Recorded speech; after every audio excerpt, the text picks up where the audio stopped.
Assalamualaikum warahmatullahi wabarakatuh. Semoga kita semua dalam keadaan sehat walafiat. Perkenalkan, nama saya Sukma Lydia Anggita. Saya hari ini akan membahas mengenai zakat, infak, dan sodako. Untuk yang pertama, kita akan membahas mengenai konsep dasar zakat, infak, dan sodako.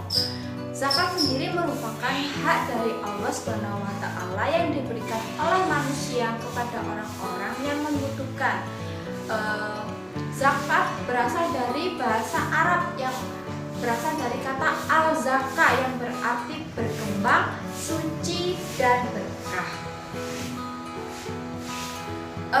Kemudian kita akan membahas infak. Infak ini merupakan harta yang kita keluarkan atau kita belanjakan untuk di jalan Allah, seperti itu. Infak sendiri memiliki dua tipe. Yang pertama yaitu infak wajib dan infak sunnah. Infak wajib itu contohnya seperti nazar, zakat. Kemudian infak sunnah itu seperti saat kita mengeluarkan infak untuk fakir miskin sesama muslim, ataupun kita mengeluarkan infak untuk menolong orang-orang yang terkena bencana alam, seperti itu namanya infak sunnah. Untuk sodakoh memiliki artian yang cukup luas. Jadi sodakoh itu merupakan zakat, infak, dan pengeluaran harta yang lain yang bersifatnya non materi, seperti itu. Tetapi terkadang di Al-Quran juga penyebutan dari tiga hal ini menjadi satu makna, seperti itu.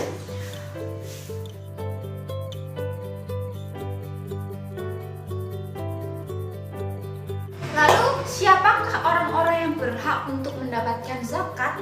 Ada 8 golongan orang yang berhak mendapatkan zakat. Yang pertama yaitu fakir, yaitu orang-orang yang tidak memiliki harta.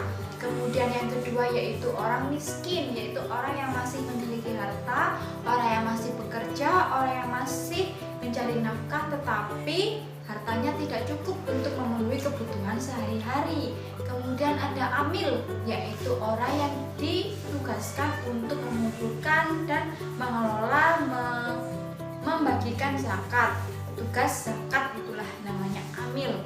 Kemudian yang keempat yaitu mu'alaf, yaitu orang-orang yang baru masuk Islam dan masih perlu bimbingan.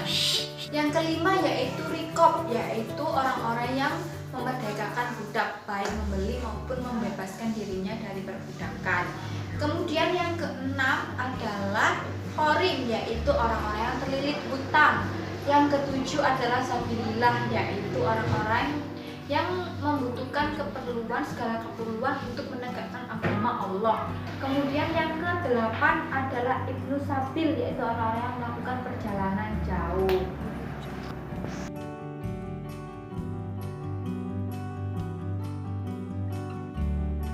Dan kemudian kita akan membahas mengenai keutamaan zakat, infak, dan sodako. Segala sesuatu syariat yang ditetapkan oleh Allah Subhanahu wa Ta'ala selalu memiliki nilai-nilai kebajikan kepada manusianya itu sendiri. Begitu pula dengan zakat, infak, dan sodako juga memiliki keutamaan-keutamaan. Apa saja sih keutamaan-keutamaan tersebut? Mari kita bahas bersama. Yang pertama, orang yang membayar sodako, infak, dan zakat adalah orang-orang yang bertakwa dan beriman. Yang kedua, orang-orang yang membayar zakat, infak, dan sodako adalah orang-orang yang beruntung. Yang ketiga, orang-orang yang membayar zakat, infak, dan sodako akan diberi rahmat oleh Allah Subhanahu wa Ta'ala. Kemudian yang keempat, orang-orang yang membayar zakat, berinfak, dan bersodako akan dihapuskan segala keburukannya oleh Allah Subhanahu wa Ta'ala. Kemudian yang kelima, orang-orang yang mengeluarkan hartanya untuk berzakat, berinfak, dan bersodako akan dikembangkan dan dilipat gandakan rezekinya oleh Allah Subhanahu wa Ta'ala. Seperti itu.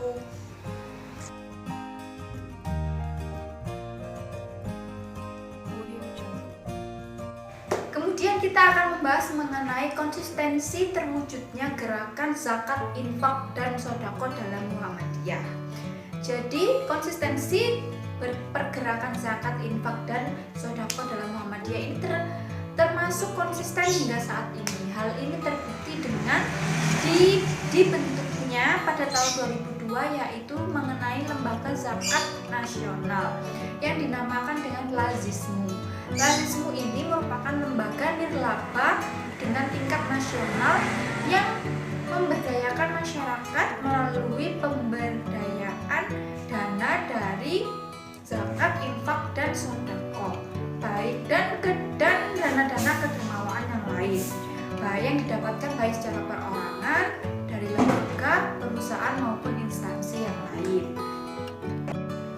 Ada beberapa faktor yang melatar belakangi berdirinya Lazismu. Yang pertama yaitu mengingat bahwa negara kita masih banyak dan masih luasnya faktor kemiskinan di negara kita.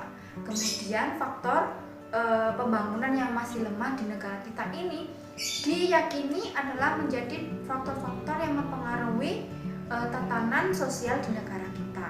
Kemudian faktor yang kedua, dipercaya dan diyakini bahwa zakat, infak, dan sodako akan menjadi pendorong untuk menata tatanan sosial di negara kita. Mengingat negara kita yaitu negara yang mayoritas agamanya Islam, jadi sebenarnya Indonesia ini berpotensi untuk memiliki zakat, infak, dan sodako yang tinggi. Jadi untuk mengelola potensi tersebut didirikanlah lembaga Lazismu ini yang bertugas untuk mengelola potensi tersebut yang untuk membangun negara kita menjadi lebih baik dari segi pembangunan maupun tatanan sosial seperti itu.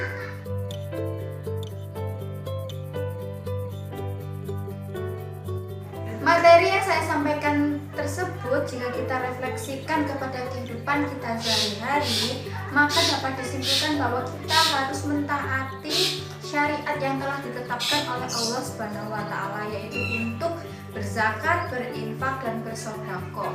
Hal tersebut akan berdampak untuk diri kita dan juga orang lain. Untuk diri kita, seperti yang saya sebutkan tadi, kita akan menerima keutamaan dari zakat, berinfak, dan bersodaqoh yang saya bahas tadi. Untuk orang lain, kita dapat membantu orang lain dan meringankan beban kebutuhan ataupun hidup mereka. Seperti itu. Terima kasih. Baik, demikian penjelasan saya mengenai zakat, infak, dan sodaqoh. Saya mohon maaf bila ada kata-kata yang salah. Semoga bermanfaat. Tetap jaga kesehatan. Wassalamualaikum warahmatullahi wabarakatuh. Semoga bermanfaat.